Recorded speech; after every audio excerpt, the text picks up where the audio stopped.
Hello বন্ধুরা, welcome back to my channel Rumela and you. তো আগের ব্লগটা তোমরা নিশ্চয়ই দেখেছো, আমার যে গায়ে হলুদের ব্লগটা, আমি মামার গায়ে হলুদের ব্লগ তোমাদের সাথে আমি শেয়ার করেছিলাম।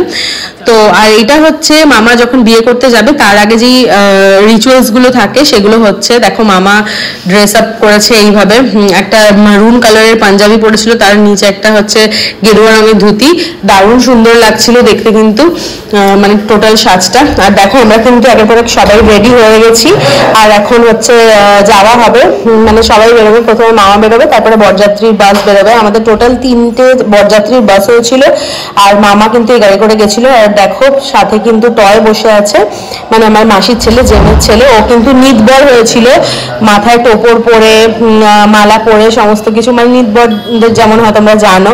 তো দেখো এখানে একের পর এক কিন্তু সবাই বেরিয়ে পড়েছে, আমিও কিন্তু এইভাবে হচ্ছে ড্রেস আপ করেছি, আর সবাই কিন্তু দেখতে পাচ্ছ তত্ত্ব নিয়ে যাচ্ছে। তত্ত্বর পুরো ভিডিওটা, মানে তত্ত্বতে কি কি ছিল সেটা প্রথম দিন যেমন শেয়ার করেছিলাম, বাকিটা শেয়ারই করা হয়নি। তো যাই হোক, দেখো এইভাবে মামা যখন বেরোচ্ছে ওই সময় বাজি ঠাজি ফাটানো হয়েছে, মামার বন্ধুরা মিলে বাজি ঠাজি এনেছিল, সেই সব ফাটানো হয়েছে। আর দেখো এই তত্ত্বটা আমার দেখতে কিন্তু দারুণ লেগেছে, এটা কিন্তু মানে সবজির তত্ত্ব ছিল। তারপরে সকালবেলাও গায়ে হলুদে কিছু কিছু তত্ত্ব গেছে, তারপরেও কিন্তু হচ্ছে বরযাত্রীরা কিন্তু কিছু তত্ত্ব, আরও তত্ত্ব ছিল, সেগুলো নিয়ে গেছিল। আর দেখো এটা হচ্ছে আমরা বাসে করে রওনা জাস্ট দিয়েছি, মানে জাস্ট দেবো, সবাই বাসে উঠছে একের পর এক। আর দেখো বাস ভর্তি লোকজন, সব বরযাত্রীর জন্য যাচ্ছে। আমরাই বাসে ছিলাম, সামনে আরো দুটো বাস ছিল, আর ম্যাওয়ের পাপা আর আমি, আমরা সবাই মিলে ছিলাম, একটা সিটে আমরা বসেছিলাম। তো দেখো বরযাত্রী যাচ্ছি, আর এইটাই পুরো বিয়েটাই কিন্তু মানে গ্রামে হয়েছিল একটা। তো এই এরকম গ্রামের বিয়ে আগে আমি কোনোদিনও মানে অ্যাটেন্ড করিনি। তো দেখতে দারুণ লাগছিল, দারুণ প্রচন্ড এনজয় হয়েছে। এখানে দেখো আমরা যখন যাচ্ছি, বরযাত্রী যখন ঢুকেছে তখন কিন্তু বাজি সুন্দর করে ওরা ফাটাচ্ছিল, অনেক রকম বাজি, বিভিন্ন রকম। আর দেখো পুরো এই গলিটা লাইটে একদম সুন্দর করে সাজিয়েছিল। দেখো আমরা হেঁটে হেঁটে যাচ্ছি, মানে এতগুলো মানুষ, এতজন আমরা ছিলাম বরযাত্রী, মানে টোটাল 150-200 জন মতন ছিলাম। তো যখন যাচ্ছিলাম না, মনে হচ্ছিল যে কোনো আমরা হয়তো সে তোমরা দেখবে দুর্গাপুজোর সময় যেমন, বা দুর্গাপুজো কালী পুজোর সময় যেমন প্রচুর ভিড় হয়, লাইনে লাইনে লোক যায় না, ঠিক তেমন টাইপেরই ছিল। আর এইদিকেও কিন্তু বাজি ঠাজি যে বললাম ফাটানো হচ্ছিল, একটা মাঠের মধ্যে হচ্ছিল। এটা হচ্ছে প্যান্ডেলটা যেখানে মানে মামিকে বসানো হয়েছিল সেই জায়গাটা। আর এটা হচ্ছে বিয়ের সেই মণ্ডপ যেখানে মানে বিয়ে হবে, ছাদনাতলা সমস্ত কিছু এখানেই ছিল। আর মানে মামার বসার জায়গা কিন্তু আলাদা জায়গায় ছিল। এটা হচ্ছে আমার মামি, দেখতে ভীষণ সুন্দর লাগছিল, একটা লাল বেনারসি পরে টুকটুকে একটা মানে টুকটুকে একটা লাল বউ সেজেছিল। আর এটা হচ্ছে মণ্ডপটা যেখানে হচ্ছে বিয়ে হবে, ছাদনাতলাটা, এটাও খুব সুন্দর করে সাজানো ছিল। কিন্তু যেহেতু বিয়েটা মানে শুরু হতে দেরি ছিল, তার জন্য কিন্তু আমরা বাইরে চলে এসেছিলাম। বাইরে দেখছিলাম যে কেমন খাবার, কি কি অ্যারেঞ্জমেন্ট আছে। তো প্রচুর স্টার্টার আইটেম ছিল, ফুচকা ছিল, 2টো ফুচকার দোকান ছিল, তারপরে মানে আর দোকানগুলোর পিছনে পিছনে নামগুলো ছিল, যাতে হচ্ছে মানুষের বুঝতে অসুবিধা না হয় যে কোথায় কি কি পাওয়া যাচ্ছে। তো দেখতেই পাচ্ছ তোমরা, এখানে হচ্ছে ফুচকা দিচ্ছে, সবাই ফুচকা খাচ্ছে এখানে। তার সাথে কিন্তু ছিল veg pakora, chicken pakora, chicken momo, veg momo, তারপরে কোল্ড ড্রিঙ্ক, আইসক্রিম, এই সমস্তটা কিন্তু বাইরে অ্যারেঞ্জ করা ছিল। ওদের বাড়িতেই বিয়েটা হয়েছিল। আর বাড়িতে প্রচুর জায়গা, তোমরা জানো যে গ্রামের বাড়ি কেমন হয়, যাদের গ্রামে বাড়ি আছে তারা জানো ম্যাক্সিমাম এরকমই হয় যে বাড়িতেই বিয়ে হয়, কারণ তাদের প্রচুর জায়গা থাকে। সেই সমস্ত জায়গায় কিন্তু প্যান্ডেল হ্যান্ডেল করে খাওয়ার অ্যারেঞ্জমেন্ট, তারপরে বিয়ের অ্যারেঞ্জমেন্ট সমস্তটা কিন্তু ওখানেই হয়। তো আমার যেহেতু পায়ে লেগেছিল, তোমরা সবাই দেখেছো, তার কারণে কিন্তু শুরুতে আমাকে বলেছিল তুমি একটা জায়গায় বসে থাকো, আমি তোমাকে সব এনে দেবো।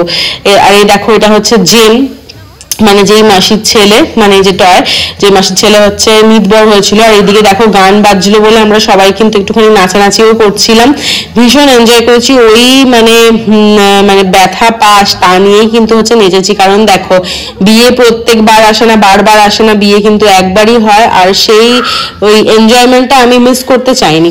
তো তারপরে দেখো নাচ টাচ হওয়ার পরে বিয়েটা স্টার্ট হবে, তার আগে কিন্তু আমরা হচ্ছে খেতে বসে পড়েছি, কারণ বিয়েটা একটু রাত করেই ছিল, 10:30 11টা নাগাদ লগ্ন ছিল। দেখো আমরা সবাই কিন্তু এদিকে কন্যাযাত্রী ওইদিকে বরযাত্রী এইভাবে করে কিন্তু বসেছিলাম আমরা সবাই। আর বিশাল বড় মানে জায়গাটা বিশাল বড়, বিশাল অ্যারেঞ্জমেন্ট ছিল, সিটিং অনেক সিটিং ক্যাপাসিটি ছিল আর কি। তো দেখো মেনুতে কি কি ছিল, কি কি নিয়েছিলাম, কুলচা নিয়েছিলাম, কাবলি চানা নিয়েছিলাম, তার সাথে ছিল পিস পোলাও, ইয়ে মাছের মুড়ো দিয়ে হচ্ছে ডাল, আর মানে তার সাথে এমনি নর্মাল ভাতও ছিল কিন্তু সেটা আর আমরা নিইনি। চিকেন ছিল, চিকেন কষা, দই কাতলা, এই সমস্তটা কিন্তু কিছু ছিল। তো তারপরে আর কি কি ছিল দেখো, পাঁপড় ছিল, আমের চাটনি ছিল, মিষ্টি ছিল 2 রকমের, কালাকাঁদ আর এমনি নর্মাল রসগোল্লা, স্যালাড ঠ্যালাড সমস্তটা কিছু ছিল, কোল্ড ড্রিঙ্ক, আইসক্রিম এগুলো ছিল। এগুলো স্টল তো বাইরেই ছিল। তারপরে দেখো এখানে কিন্তু আমরা ডাইরেক্ট চলে আসলাম বিয়ের মণ্ডপের এখানে, যে পুরো এখন বিয়েটা আমরা দেখবো সেই কারণে। তো দেখো এখানে কিন্তু পরপর সম্প্রদানও হয়ে গেছিল। তারপরে এখানে এই যে 7 পাখে ঘোড়া যে সেই সমস্তটাও কিন্তু কিছু হচ্ছিল। আর এগুলো মানে দেখে না বিয়ে মানে আমাদের বিয়ের পরে আমার এটা ফার্স্ট আর কি ফ্যামিলি কোনো ম্যারেজ অ্যাটেন্ড করলাম, ফার্স্ট টাইম। তো দেখো যজ্ঞ ঠজ্ঞ শুরু হয়ে গেছে। আর এই সমস্তটা কিছু দেখে আমার হচ্ছে আমার আর সুরজিতের বিয়ের কথা আমার মনে পড়ে গেছে। আর এইদিকে দেখো মামি একটু লজ্জা পেয়ে পেয়ে হাসছে, কারণ একটা এরকম নিয়ম ছিল যে দুজনের দিকে তাকিয়ে থাকতে হবে, সুদৃষ্টি না কিন্তু ওই এর সময় বসে যখন যজ্ঞ হচ্ছিল ওই সময়। আর দেখো এটা হচ্ছে অন্তিম পর্ব, যেখানে কিন্তু মানে সিঁদুর দান, এইটার পরে কিন্তু খই ঠই পোড়ানো হয় এই সমস্ত। আর এইটা হচ্ছে একটা মেয়ের কাছে বা একটা কাপলের কাছে বলতে পারো এটা একটা বিশেষ মুহূর্ত, এই মানে এটা বিশেষ ইমোশনাল একটা মুহূর্ত, যে যার সাথে মানে অনেক নস্টালজিয়া, অনেক কিছু জড়িয়ে থাকে, অনেক ইমোশন জড়িয়ে থাকে। দেখো বিয়েটা প্রায় শেষই হয়ে এসছে। আর এরপরে কিন্তু এখন ইয়ে হবে, যেমন আমাদের খই পোড়ানো হয় তেমন ওদের নিয়মে খই পোড়ানো ছিল না, ওদের কিছু দিতে হতো, কলা ঠলা এরকম টাইপের কিছু জিনিস, সেটা হচ্ছে আগুনে দিতে হতো। সেটা হওয়ার পরে কিন্তু কমপ্লিট হয়ে গেল। তারপরে কিন্তু মামা মামি সবাই কিন্তু গুরুজনদের আশীর্বাদ নিল, আর তারপরেই আমরা বেরিয়ে যাব। তো আমার এই ভিডিওটা তোমাদের সাথে শেয়ার করলাম, কেমন লাগলো অবশ্যই আমাকে কমেন্টে জানিয়ে চ্যানেলটাকে সাবস্ক্রাইব করে চলো। টাটা।